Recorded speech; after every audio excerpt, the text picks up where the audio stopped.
Մինչև օգոստոսի 31-ը երկար սպասված շահավետ եռանկյուն ակցիայի շրջանակում ստացեք բացառիկ պայմաններ կաթսան, մարտկոցը և խողովակները միասին ձեռք բերելու համար։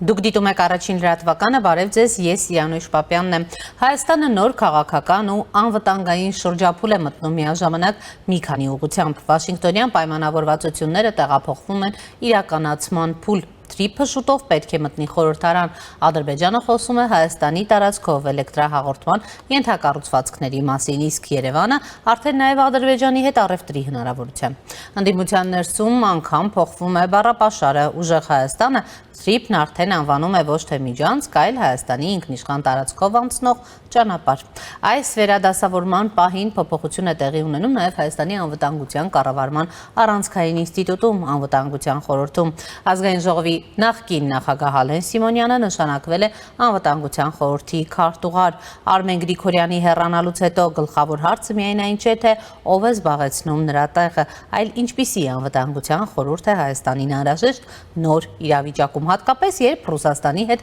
հարաբերություններում տնտեսական ու քաղաքական լարվածությունը պահպանվում է, իսկ Հայաստանը փորձում է միաժամանակ կառուցել արևմտյան, տարածաշրջանային ու տնտեսական նոր այլընտրանքներ։ Այս եւ այլ թեմաներ առաջինի տաղավարում քննարկելու եմ արտաքին եւ անվտանգության քաղաքականության Երևանի կենտրոնի համահիմնադիր Դավիթ Պետրոսյանի հետ։ Պարոն Պետրոսյան, բարև ձեզ։ Շնորհակալ եմ հրավերն ընդունելու համար։ Ես եմ շնորհակալ։ Պարոն Գրիգորյան, անդրադառնանք այսպես ամենահրատապ տեղեկատվությանը, հարցին անվտանգության խորհրդի քարտուղարն է փոխվում, անակնկալ էր ձեզ համար թե ոչ։ Դուք աշխատել եք Գրիգորյանի ղեկավարած անվտանգության խորհրդում։ Ձեր գնահատմամբ ինչ չկարողացավ անել անվտանգության խորհուրդը, ինչի համար այսօր ըստ էության կա փոփոխության անհրաժեշտություն եւ ինչ պիտի անի Ալեն Սիմոնյանը, այսպես եթե ձևակերպենք այլ կերպ։ Համեցեք։ Այսօր Նիկոլ Փաշինյանը իդեպ ներկայացրեց Ալեն Սիմոնյանին, շնորհակալություն հայտնեց Գրիգորյանին եւ ուրեմն ասաց, որ Ալեն Սիմոնյանը փաստորեն աշխատանքային տեղեկատվության պակաս չունի, բայց պետք է ուրեմն այլ առաջնահերթություններ ունենա անվտանգության խորհուրդը եւ պետք է կենտրոնանալ այդ առաջնահերթությունների վրա, իր պատկերացրած առաջնահերթությունների վրա։ Սկսենք այս թեմայից, համեցեք։ Շնորհակալություն։ Կարող եմ նշել, որ Արմեն Գրիգորյանի օրոք անվտանգության խորհուրդը կառուցավ որպես ինստիտուտ։ Անվտանգության խորհրդի գրասենյակ։ Եթե մինչ այդ անվտանգության խորհրդի գրասենյակի ղեկավարի պաշտոնը հիմնականում այսպես քաղաքական նշանակում են մարդկանց, ովքեր իրենց հիմնական աշխատանքը վերջացնեն, բայց իրենց դեռ պետք է պաշտոնով ապահովել եւ նրանք գնում են այնտեղ ու հիմնական որոշումն այնտեղ չեն կայացվում, process տեղի չեն, ապա 18 թվականից դու իրավիճակը փոխվեց։ Սա նշանակություն կարող է նշել, որ անվտանգության խորհրդի գրասենյակը պարոն Գրիգորյանի գլխավորությամբ մեծ դեր ունեցավ Հայաստանի Հանրապետության արտաքին եւ անվտանգային քաղաքականության դիվերսիֆիկացիայի մեջ։ Եթե մենք տեսնենք այն գործընթացները, որոնք մեծ նշանակություն ունեն մեզ համար հիմա, որոնք հիմնականում կապված են արևմտյան գործընկերների հետ, դրանց մեկնարկը հիմնականում տրվել է անվտանգության խորհրդի գրասենյակում։ Այն ժամանակ հիմնական գերակայում են Ռուսաստանի հետ հաղթանակները, Ռուսաստանի հետ պլատֆորմները, անվտանգության խորհրդի գրասենյակը կարողացավ ստեղծել այլընտրանքային հաղթանակներ, նույն Եվրոպայի հետ, Ամերիկայի հետ, սկզբում սատերը չէին հավատում, որ սա կաշխատի, բայց դա աշխատեց, այժմ շատ ուղղություններ ԱԳՆ-ի, այսպես ասած, համակարգման ներքո են, բայց մեկնարկը տրվել է ախից այն ժամանակ, որ իրավիճակը բավականին բարդ էր։ Սա հետ կապված ախրում ձևավորվել է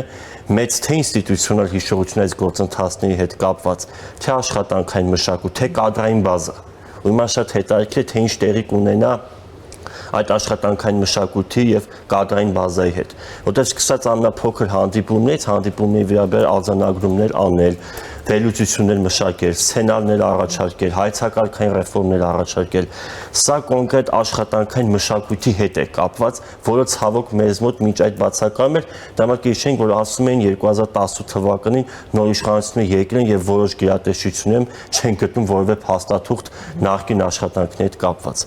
Ինչու իմ կարծիքով տեղի ունեցավ փոփոխությունը, իմ կարծիքով փոփոխությունը ավելի շատ պայմանավորված է ոչ թե մասնագիտական աշխատանքների հետ կապված դժգոհություններով կամ հակառակը, որը եւ մենք տեսնում ենք պաշտոնական հայտարարություններով վարչապետի կողմից, այլ սա շատ քաղաքական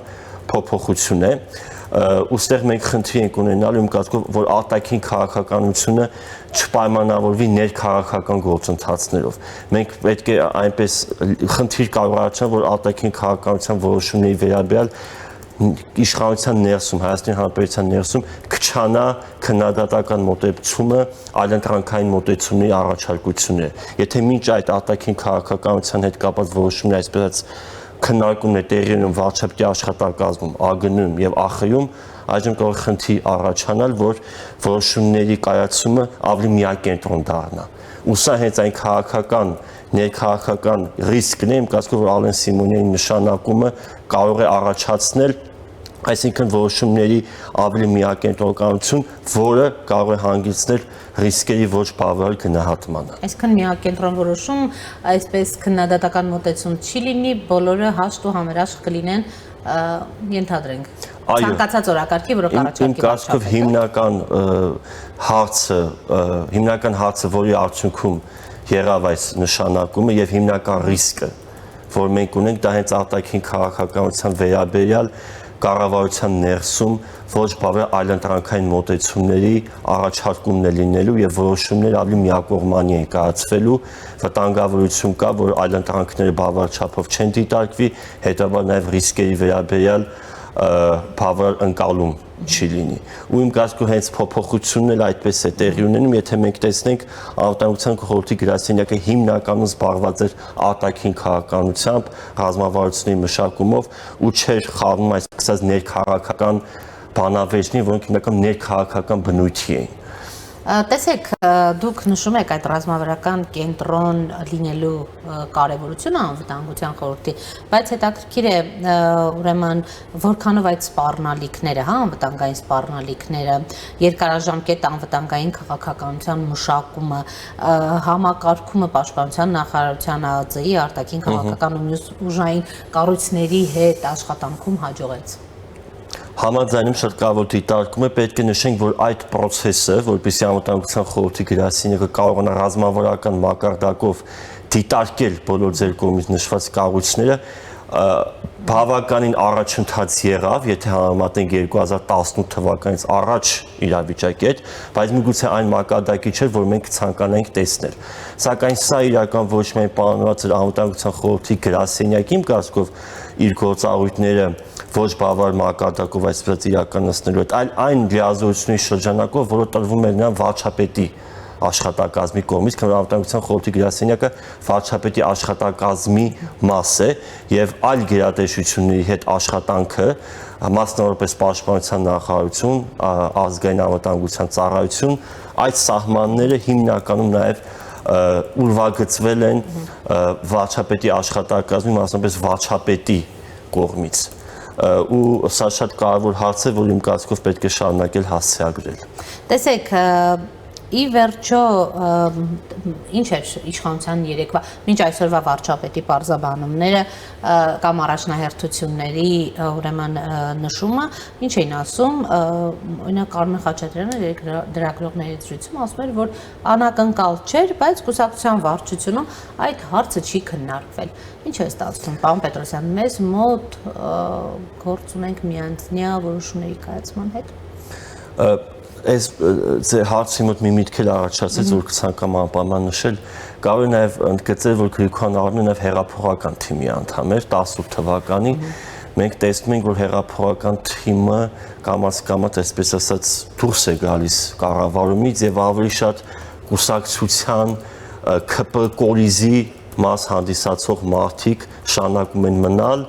եւ պաշտոնի առաջխաղացումը պայմանավորվում է կուսակցության մեջ ակտիվությամբ կամ բուտ Նիկոլ Փաշինյանի անձնական հարաբերությունով կամ կուսակցության, այսպես ասած, գաղափարն ավելի ակտիվ առաջ տանելով։ Արմեն Խաչատրյանը երբ որ սա նշում է, իմ կարծիքով սա պայմանավորված է նրանով, որ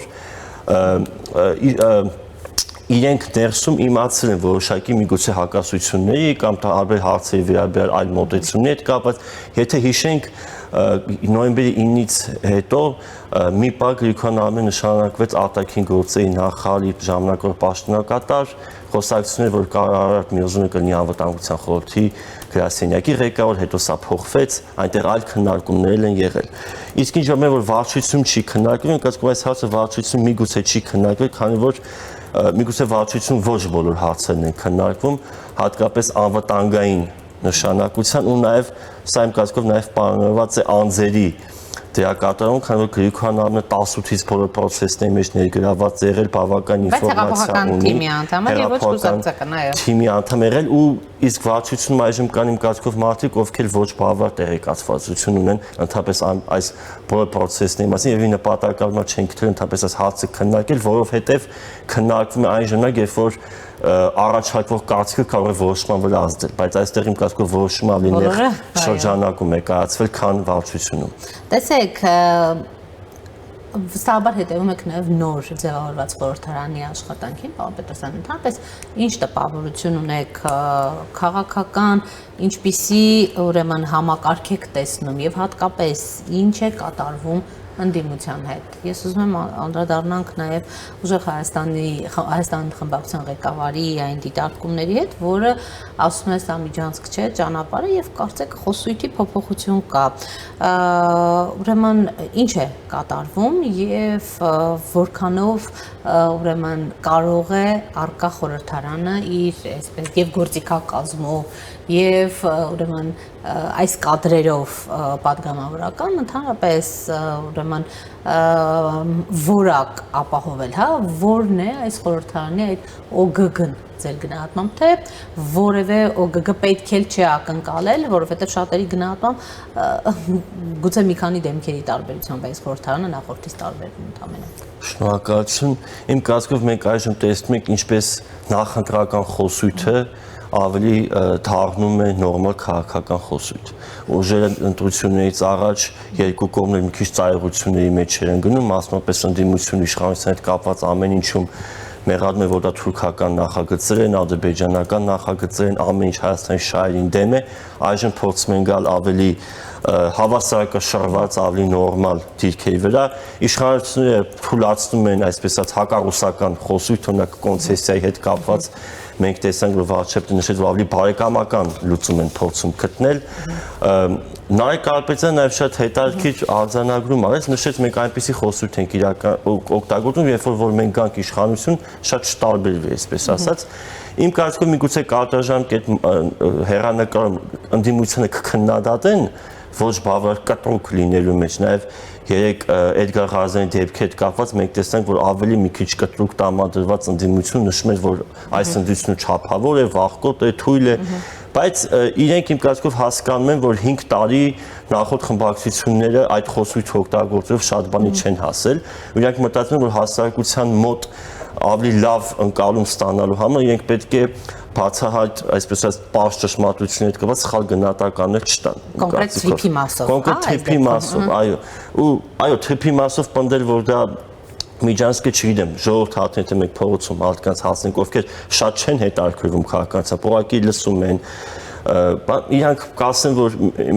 մեր կարծիքով դա միջանցք չէ։ Դա համար իմ կարծիքով ընդդիմությունը իր խոսույթը այնպես է համապատասխանեցնում, որ իրենց դիրքերը ազգային ժողովում հասարակության առաջ լինեն ավելի լուրջ, այլ ոչ թե անլուրջ։ Ինչ սպասել այս խորհրդանից, ցավոք այս բանը մենք հիմնականում տեսնում ենք անձնական ուժերի ճշգրտման տարածքներ, որը հաճախ հիշեցնում է դպրոցական մակարդակի բանավեճեր, դու ասեցի սա, ես քեզ ասեցի ես, բայց դու միջև այդ ասել ես, էսկալացիայի գծերն են փոստում հստակեցնել, մի քանի օր քննարկում են Սիրիկայի հետ կապված հարցը, իմ կարծիքով այս քննարկումները վաղ-թե կավարտվեն, դեռ իրենք արձագանքը տեսնում են։ Բայց գաղափարական ընդդիմության մասին խոսելը նույնիսկ գաղափարական ընդդիմության հետ կապված իմ կարծիքով այս ուժը չի թաքցնում, որ իրենք Հայաստանի ապագան պատկերացնում են Ռուսաստանի հետ, այս ուժը չի թաքցնում, որ իրենք անձնական շատ կապեր ունեն Ռուսաստանի հետ,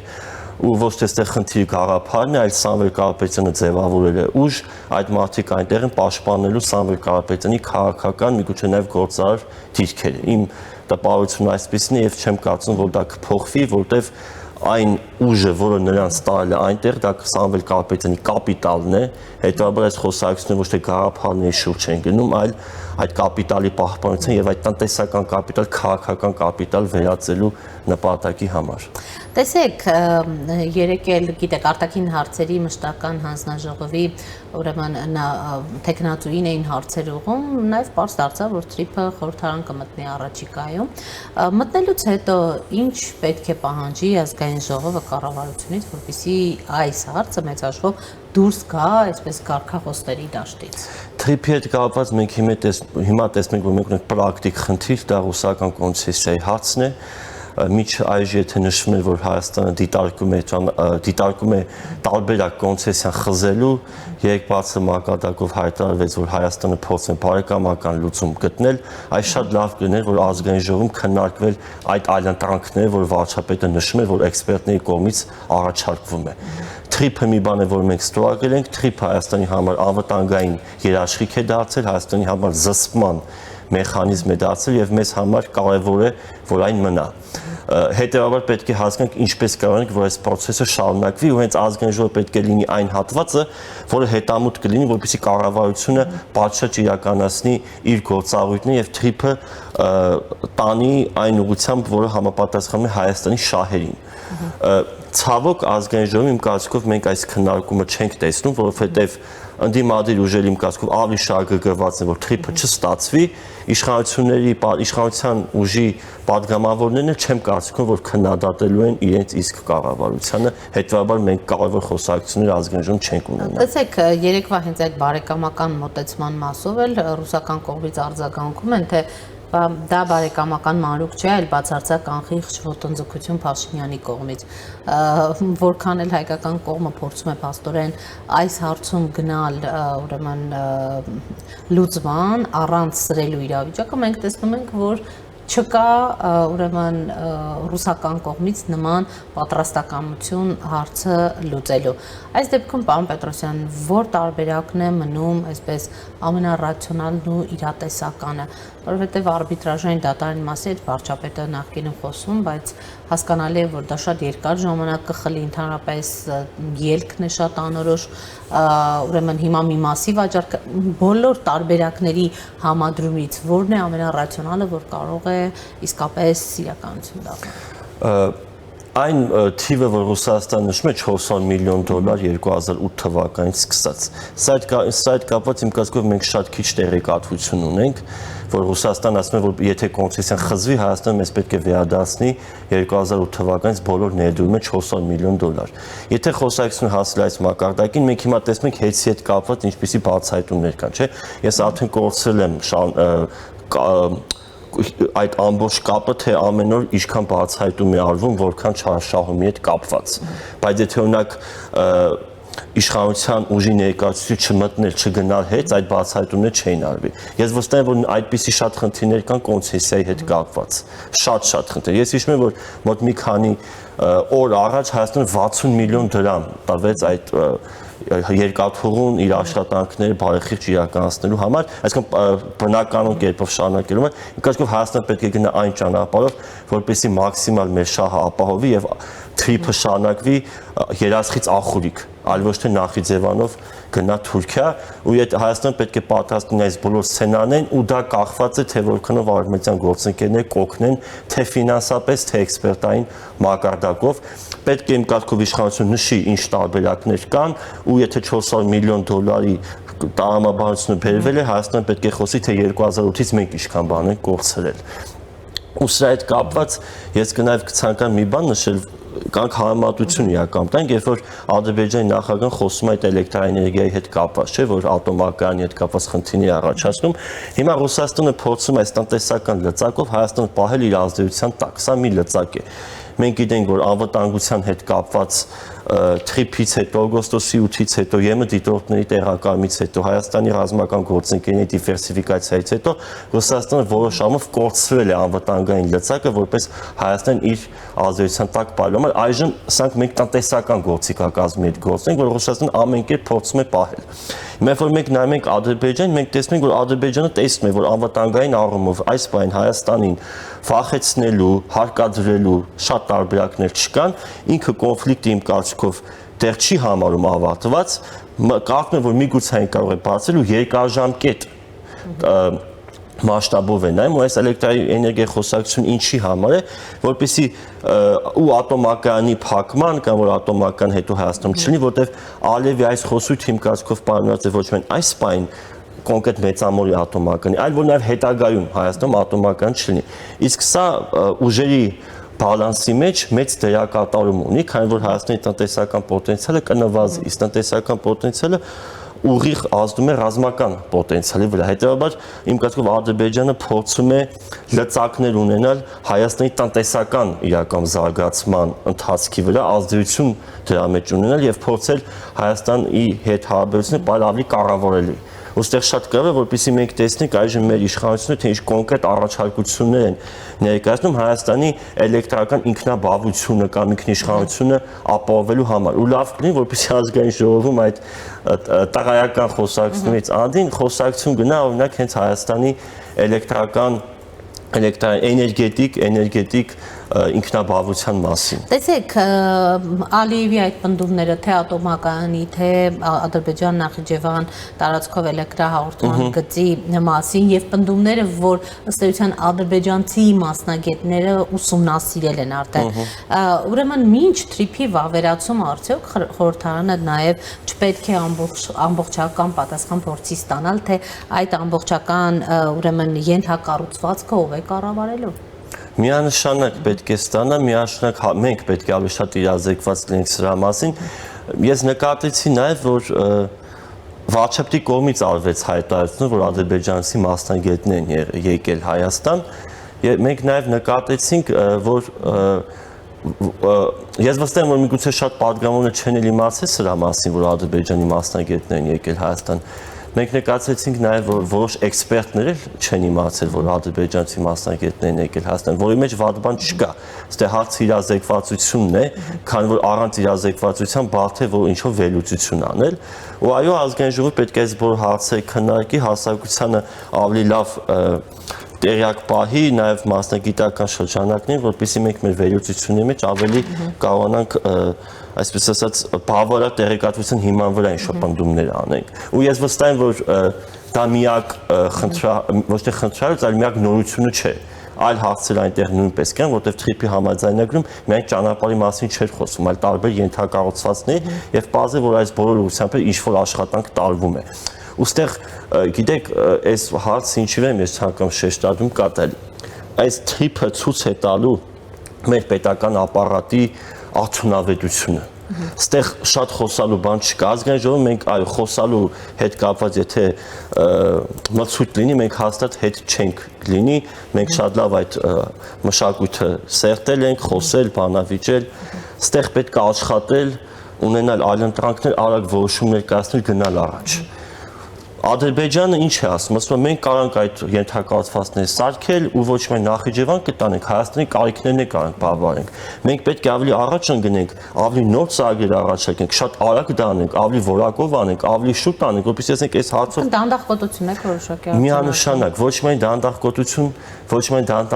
ընդհանուր դանդաղկոտություն, այսինքն թե վերլուծելու հետ կապված, թե այլընտրանքներ հասկանալու հետ կապված, թե որոշումը կայացնելու հետ կապված, որոշումը իրականացնելու հետևողական դրա հետևից գնալու։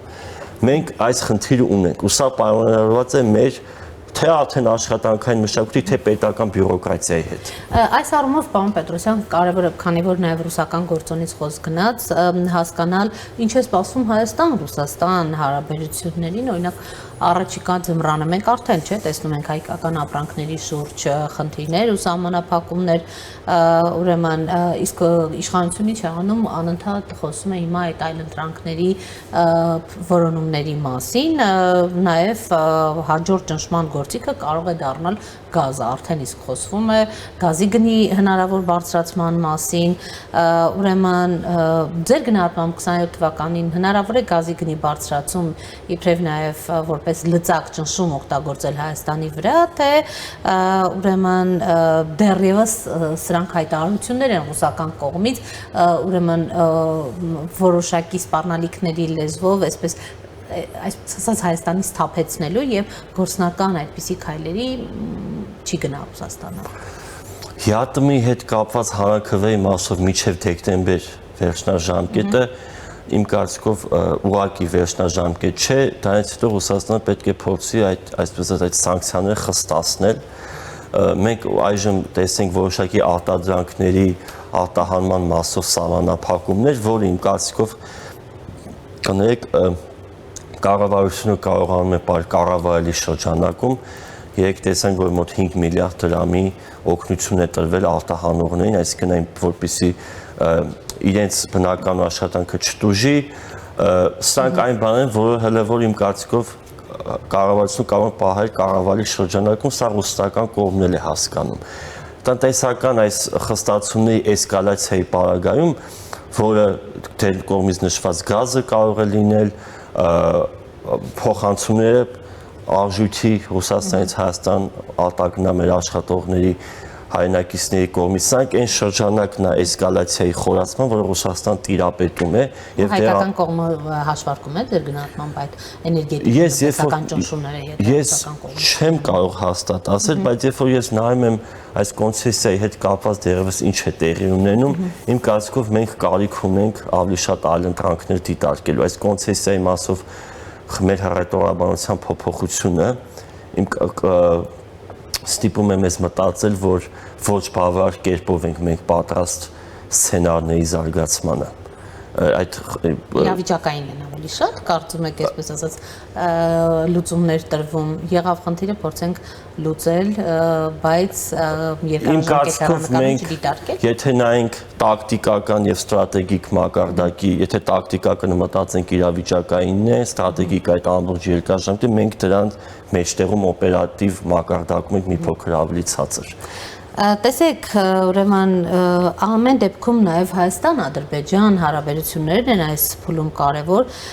այս խաղաղության քաղաքական գործընթացից որքանով են դրանք տնտեսական փոփոխության այսպես փուլ թևակողում, սա Հայաստանի համար որքանով է անվտանգության երաշխիք, թե նոր մեծ հաշվով խոցելիություն։ Շնորհակալություն հարցի համար, խաղաղության process-ի համար, գործընթացի համար իմ կարծիքով հիմնական խնդիրը շարունակում է մնալ Ադրբեջանի պահանջը սահմանադրության փոփոխության հետ կապված, սա նախապայման է, սրա մասին շարունակում է խոսվել։ Տնտեսական գործընթացը մեծ նշանակություն է, քանի որ տնտեսական ինտեգրացիան բարձրացնում է պատերազմի գինը, այսինքն կողմերը խուսափում են պատերազմից, երբ որ գինեն դրա գինը բարձր լինի։ Սակայն մենք պետք է անպայման շեշտենք, որ միայն տնտեսական ինտեգրացիայով պատերազմից խուսափել հնարավոր չէ, քանի որ պատերազմը միայն տնտեսական միջոցով գինը բարձրացնել պատերազմի բավարար չէ։ Մենք տեսանք ռուս-ուկրաինական պատերազմը, որ Ռուսաստանը ինչ տնտեսական զրկանքների գնով սկսեց այդ պատերազմը եւ շարունակում է։ Պատերազմից խուսափելու համար այլ միջոցներ են անհրաժեշտ եւ դա ամենակարևորը ուժերի հավասարակշռությունն է։ Ուժերի հավասարակշռությունն է, որը որոշվում է ռազմական եւ տնտեսական պոտենցիալով, իսկ ռազմական պոտենցիալն էլ որոշվում է սեփական բանակով եւ դաշինքներով։ Իմ կարծիքով մենք այս ուղղությամբ պետք է աշխատենք, տնտեսական process-ը իհարկե կարևոր է եւ մենք պետք է փորձենք այդ տնտեսական դիսբալանսը, որ մենք Ադրբեջանի հետ ունենք, այսինքն իրենք ավելի շատ են արտանում, քան մենք, պետք է փորձենք վերացնել ու մենք հենց ազգային ժողովում շատ լավ կունի խոսվի, որն է պատճառը, որ մենք քիչ ենք արտանում։ Պատճառը այն է, որ Ադրբեջան չի ցանկանում, թե պատճառն է, որ մենք չունենք բավարար արտադրանք, որը հետաքրքիր կլինի Ադրբեջանի համար, հատկապես գների առումով։ Որովհետև կարծեք թե խոսույթում դեռ հստակություն չկա, բայց չցանկանալու հանգամանքը ավելի հավանական է պարոն Պետրոսյան դիտարկվում, որովհետև Հայաստանը ինչ որ բաներ առաջարկել էր, թե վարչապետն էր ասում եւ միթե այդ ուրեմն ընտրանոց ոչ մի բան չհետաքրքրեց նույն Ադրբեջանին, որովհետև մենք տեսնում ենք օրինակ եվրոպական հետաքրքրությունը, այնպես չէ որ հայկական ապրանքները չունեն այդ հետաքրքրությունը մարդկանց մոտ աշխարհում։ Եթե մեր կողմից գնահատականը այն է, որ Ադրբեջանի մոտ կա ցանկության պակաս, ուրեմն ընդհանրապես հարցականի տակ է դրվում Ադրբեջանի խաղաղության process-ին ներգրավվածության ազնվության չափը։ Ես չեմ ուզում ամբողջովին դա կասկածի տակ դնել, որտեղ Ադրբեջանը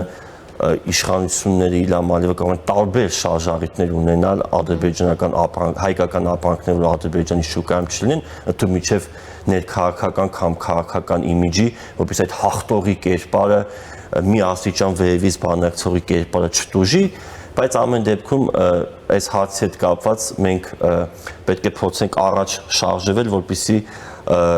այդ process-ի շահի նաև հայկական արտադրողը, որտեղ եթե հայկական արտադրողը չի շահելու այս խաղաղության գործընթացից, մենք իրավիճակ կունենանք, երբ որ այդ գործընթացը ամբողջովին բնական չի, որտեղ գործընթացը բնական է, երբ որ քաղաքացիները զգում են այդ խաղաղության արդյունքը իրենց մաշկի վրա եւ մենք մի փոքր եկել ենք առաջ զուտ, երբ որ պատերազմ չկա, կրակոցներ չկան, այո շատ կարեւոր է, սա գնահատվում է, դրա համար նաև ընտրություններում մենք տեսանք, թե սա ինչպես արտացոլվեց, բայց քաղաքական թեմի խոսույթը խաղաղության կողմից մի կազմով արդեն ավելի բարձր մակարդակի վրա է։ Հետևենք իրադարձություններին, պարոն Պետրոսյան, շնորհակալ եմ զրույցի համար, հետաքրքիր դիտարկումների համար, առաջիկայում դեռ առիթներ կունենանք խոսելու։ Ես եմ շնորհակալ։